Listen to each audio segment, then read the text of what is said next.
بسم اللہ الرحمن الرحیم الحمد للہ رب العالمین۔ ناظرین کرام، آج 9 محرم الحرام ہے اور آج کی نسبت سے میں آپ کے سامنے امام علی مقام امام حسین رضی اللہ تعالی عنہ کے چند اقوال پیش کروں گا جو انشاءاللہ تعالی ہماری زندگی کے لیے مشعل راہ ہوں گے۔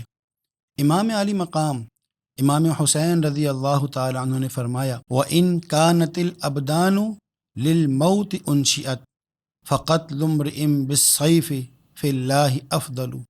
آپ فرماتے ہیں ہر چند کے بدن کو موت کے لیے پیدا کیا گیا ہے، تو کیا ہی بہتر ہے وہ موت جو اللہ کے راستے میں تلوار کے ساتھ شہادت کی مل جائے۔ آپ نے آگے ارشاد فرمایا، وَإِن كَانَتِ الْأَرْزَاقُ شَيْئًا مُقَدَّرًا فَقِلَّةُ سَعْيِ الْمَرْءِ فِي الرِّزْقِ أَجْمَلُ۔ آپ فرماتے ہیں کہ ہر شخص کا رزق تقدیر میں مقرر کر دیا گیا ہے، تو بہتر یہی ہے کہ حصول رزق کے لیے زیادہ تگ و دو نہ کی جائے۔ آپ نے مزید فرمایا، وَإِن كَانَتِ الْأَمْوَالُ لِلتَّرْكِ جَمْعُهَا، یہ سارا کا سارا مال تیرے مرنے کے بعد تیرا ترکہ بن جائے گا۔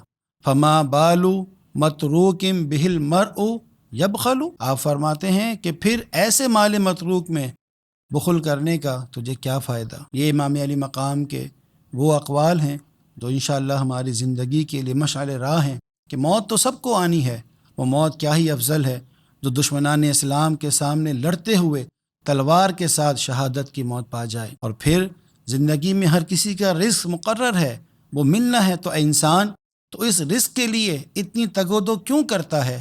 تو یقین رکھ جو تیرے مقدر میں رزق ہے وہ تجھے ضرور ملے گا اور ضرور تجھے مل جائے گا، اور تو نہیں جانتا کہ تیرے جانے کے بعد یہ تیرا سارا مال متروک بن جائے گا، کسی اور کو مل جائے گا۔